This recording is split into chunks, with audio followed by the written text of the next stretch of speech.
Hello everyone, I am Dr. Nidhi Khurana, Assistant Professor, Department of Commerce, St. Aloysius College, India. It is my pleasure to participate in the 4th International Market Symposium 2025.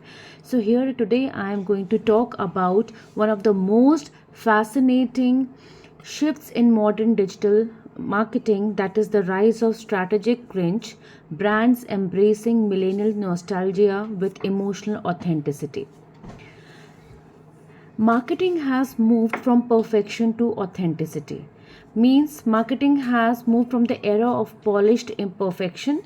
Today consumers, especially the younger generations, they crave authenticity and reliability. Brands embrace awkwardness, humor and nostalgia. This approach we call strategic cringe that resonates because it feels real, human and emotionally engaging. On this slide, we can see that the stark contrast between traditional polished advertising and the more relatable meme like contents that connect with today's consumers. Now, let us first understand what is strategic cringe. So, strategic cringe is intentional awkwardness or self aware humor that builds relatability in marketing. It's contents that emotionally engaged with highly relatable, even if it seems slightly off or unconventional. The goal is to turn potential embarrassment into the connection, making the audience feel seen and understood. Now, this is deliberate strategy, not a mistake, but brands carefully design content to appear authentic yet playful. Now, why this is required? Now, why strategic cringe? Because already consumers are aware and they are demanding products, but what is the need for the strategic cringe? So this is happening because of the Gen Z's and millennials. They reject overly polished marketing, they crave honesty, they crave emotional connection, they want imperfection because for them perfection is imperfection. Now, one reason this approach works so well is nostalgia. Millennials, the generation that grew up with dial up internet, career cartoons, and 90 pop up culture, which now dominates consumer markets. Brand tap into this nostalgia to evoke comfort and connection. Combined with nostalgia and humor, this approach can create meaningful engagement across generations. And this marketing evolution has shifted from perfection to authenticity and now to the strategic cringe. Now, let us understand the power of millennial nostalgia. Now, nostalgia revives comfort and cultural connection. Early in 2000s, aesthetics are highly effective. Like, for example, Crocs, Taylor Swift, McDonald's, retro meals.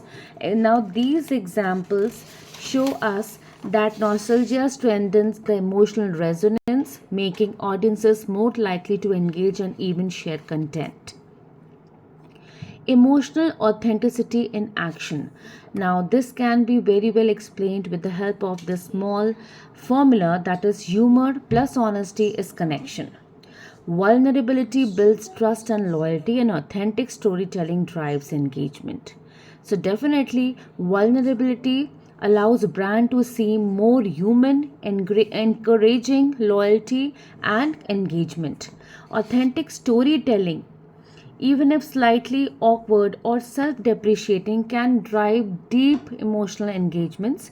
This is why emotional authenticity has become a core pillar of modern marketing strategies. Now, let us see some examples of strategic cringe. So, here are some real world examples. It's like Duolingo uses playful TikToks with its duo mascots. Wendy posts humorous and self aware content on Twitter, and brands like Crocs and Taylor Swift tap into nostalgia driven campaigns. Now, why AI and hyper personalization is happening? So AI enables real time emotional relevant messaging. It allows brand to deliver real time emotional relevant messaging and optimizing campaigns at scale. AI also enables brands to adapt humor and nostalgia to individuals audience segments that makes content feel personal and highly engaging. Technology enhances authenticity and when used thoughtfully. Now, why it works? Now, why the strategic cringe is working? Because it builds. I've been talking about this emotional resonance and trust. So, this is the main reason that I found in this study is that it builds emotional resonance and trust. It encourages the consumers or the people, and they are strongly engaged with the product or the services because they feel shared, and it is actually relevant to cross generations also.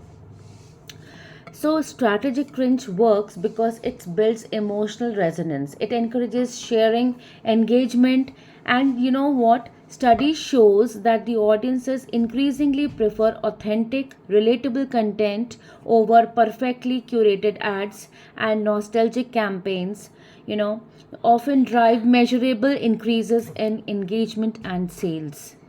Now let us understand that strategic cringe is definitely important, but a person has to make sure, if you are the brands have to make sure that if you are using such cringe, you have to follow, or you have to abide by, or you have to consider some ethics for this.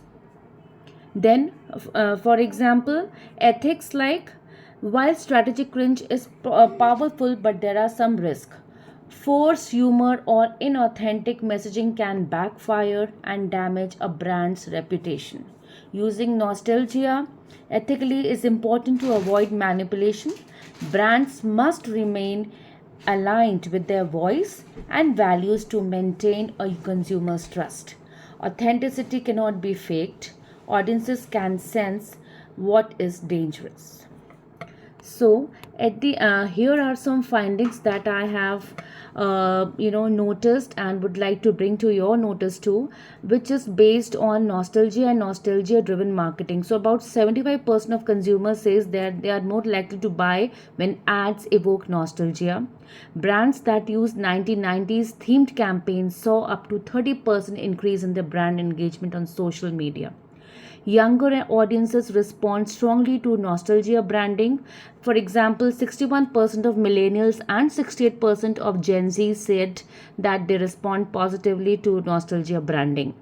Nostalgic packaging for products was associated with 16% lift in the sales in one of the studies, which was undertaken in the year 2025.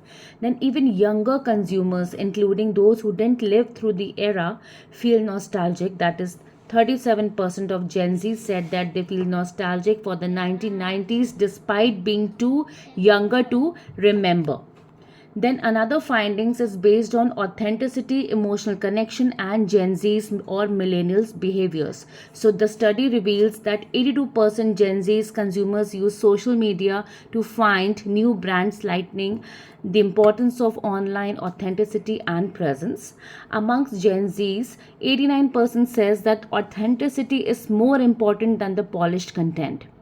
43% higher engagement rates, that is 37% stronger loyalty indicators, were found for brands with an authentic social media presence.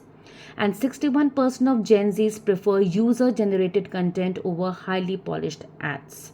In India specifically, the report noted that the 377 million strong Gen Zs has a huge spending power and rapidly shifting expectations, including the urge for brands to align with authenticity. And so these findings shows that nostalgia isn't just a fun theme, but it moves consumers' behavior, higher engagements, higher sales lift, stronger emotional response. They also highlight the younger consumer are not impressed by perfection, but they look for genuineness, realness, and emotional connection that aligns directly with the strategic cringe concept, that is brand content that embraces awkwardness or self-aware humor works because audiences are craving authenticity. So when a brand uses nostalgic references and pairs them with real emotional honest messaging, the data suggests that they are more likely to succeed in engagement, loyalty, and purchase intent. Finally, I would like to conclude that strategic cringe combines emotional authenticity, nostalgia, and humor to create generational marketing impact. When amplified by AI and hyper personalization, it becomes scalable while remaining relatable. Brands that balance these elements with ethics and brand alignment are likely to thrive. As sayings go, in the age of authenticity, even awkwardness can be strategic. Thank you. Thank you for your patience and thank you for your listening.